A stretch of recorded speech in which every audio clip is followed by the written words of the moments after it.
More updates today. The consumer confidence report was just released earlier in the morning. That was just absolutely terrible. This economic data really supports a lot of what we've been talking about on this channel, which is real, non-sugar-coated expectations for the economy and what you can expect coming up. Because the biggest thing is, it's not that we're going to be able to avoid anything that happens to the economy going from here, but we can get prepared. We can be ready for anything. And that's the point of this channel, is to make sure that you guys are in a state where no matter what, you'll be protected and you'll be able to get wealthier no matter what. So I want to talk about this consumer confidence report because this is very important. A lot of people out there are not really aware of what a consumer confidence report is. So I want to explain that because, these reports are very important. And if you don't really know what they are or how they affect the economy, then you might be surprised on what's going on right now in the stock market. You might not know how to react. So the consumer confidence report, quite literally, is a survey that we take from a few consumers around the nation, and we ask them how they feel about the economy. We are literally gauging people's confidence about how the economy is doing, which is very important because sentiment, someone's feelings about how something is, will impact their actions, right? So if somebody is feeling very negative about the economy, are they super likely to go out and start spending a bunch of money?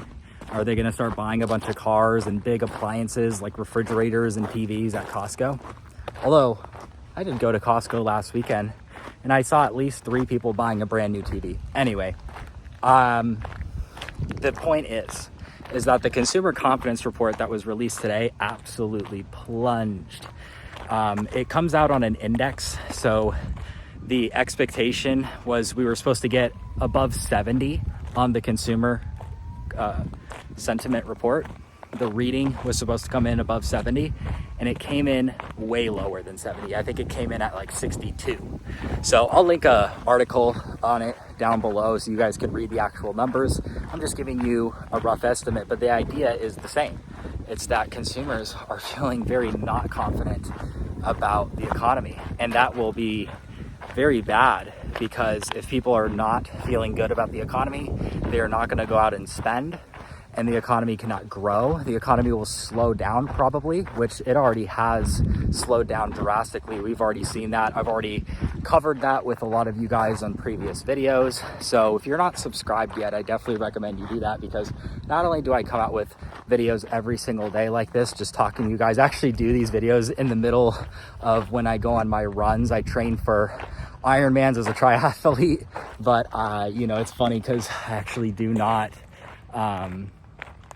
I do these videos right in the middle of when I'm doing a run or something like that, when ideas pop into my head and I just want to hit record and start talking to you guys. That's when my best videos come out, by the way. No edits, no BS. I hate videos that have 20-minute intros and stuff like that. I just like raw, dry information, and that's what these videos are to me, and I hope that you guys appreciate it too. So that consumer confidence report really solidifies a few things for me that I want to explain, right? Number one is what we've already talked about, which is when expectations are bad, the economy also tends to do bad because people are expecting unemployment to go up. They're not really sure if their job is going to keep them around, so they don't spend.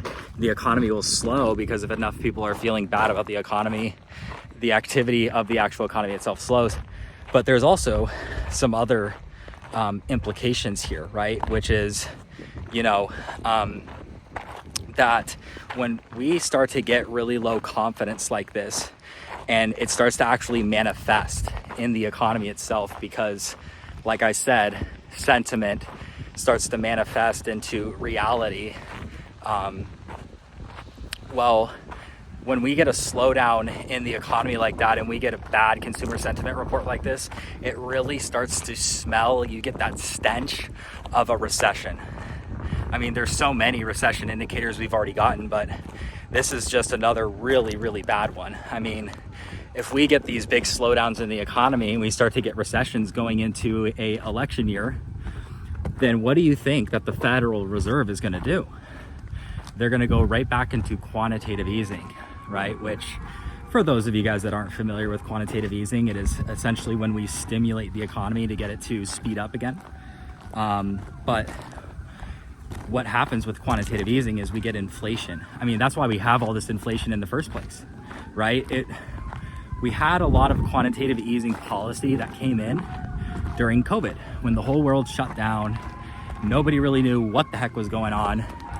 The Fed came in and just started printing money, right? Started giving out all those checks to everyone. Sorry, one sec, hold on for the wind. But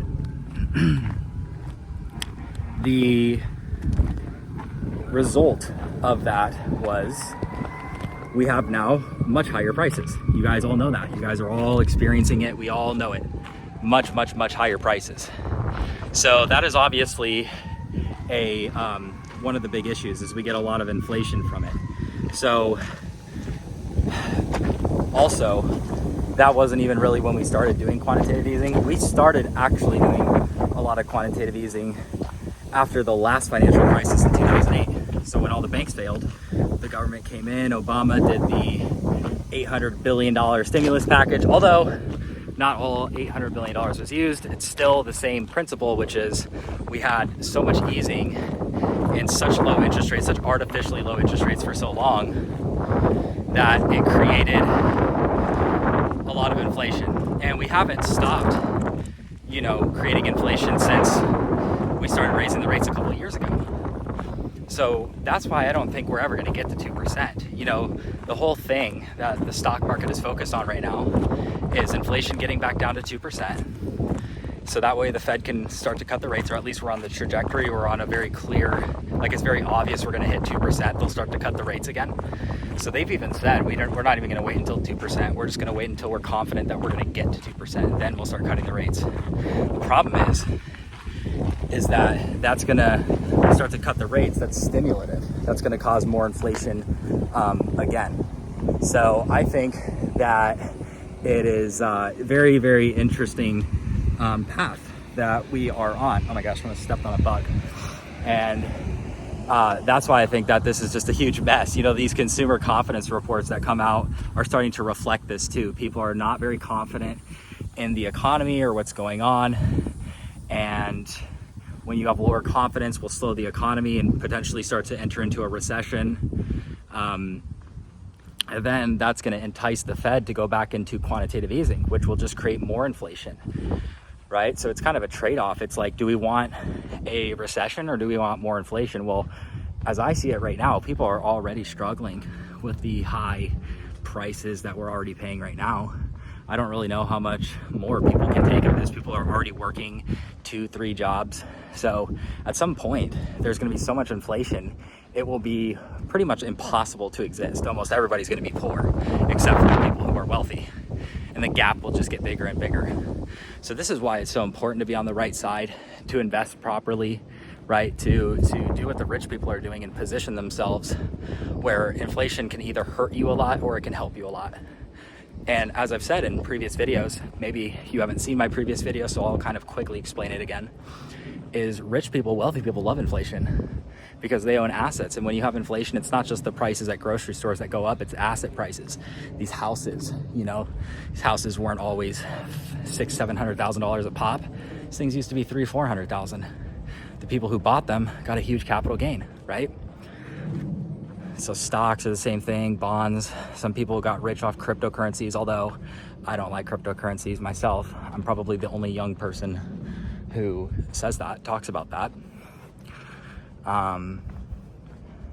But assets go up, right? The other reason why wealthy people love inflation is because they own all the businesses that raise the prices. So they just make more money. So that's why we got to do what the rich people are doing. And so where I've positioned myself a lot, and the reason why my personal stock portfolio has hit a lot of new all-time highs, especially this year, is because I've put a lot of money into things like gold, silver, oil, commodities, agriculture products. But there's also lots of other secret little pockets of areas where we can invest and make a lot of money right now that I don't even think have broken out that much yet. And people who are not invested yet can still have an opportunity to come in and make money before it's too late. So that's where on all of my videos, I obviously recommend that you guys join into my investment club. The link is in the description down below if you guys want to join it. Again, it's optional, but it's there for people who want help. It's there for people who want to work closer with me and see the stuff that I'm trading, see the stuff that I'm buying into, see how I'm hitting all-time highs this year, because I've been having a really, really good year. So if there's anything I can do to help you guys also get the same results, that's what I do the investment club for. It's all online. You guys can come in there, learn everything, hop on my private live classes, my live coaching calls and all that. And you guys will see some big changes. I've already helped thousands of other people too. So the big update, obviously, with the consumer sentiment report, just puts it into perspective about where we're at in the economy and kind of how people are feeling, and how this can turn into a recession, which will lead to QE, which that QE will lead to more stimulus and more inflation. But that's going to be so tough because people can barely afford the prices that we have right now. How much higher can these prices really go? So anyway, this is just another reminder that you got to position yourself the right way. You've got to set yourself up. You've got to put your money in investments that are going to go up through inflation. And if you don't have a lot of background with investing, you got to join my investment club so I can teach you. All right. So anyways, guys, stay awake. Let me know if you like these raw videos, guys. I love making them because they're just right off the top of my head, and I think they're the best videos I make. So anyways, see you guys in the next one. Thanks for watching.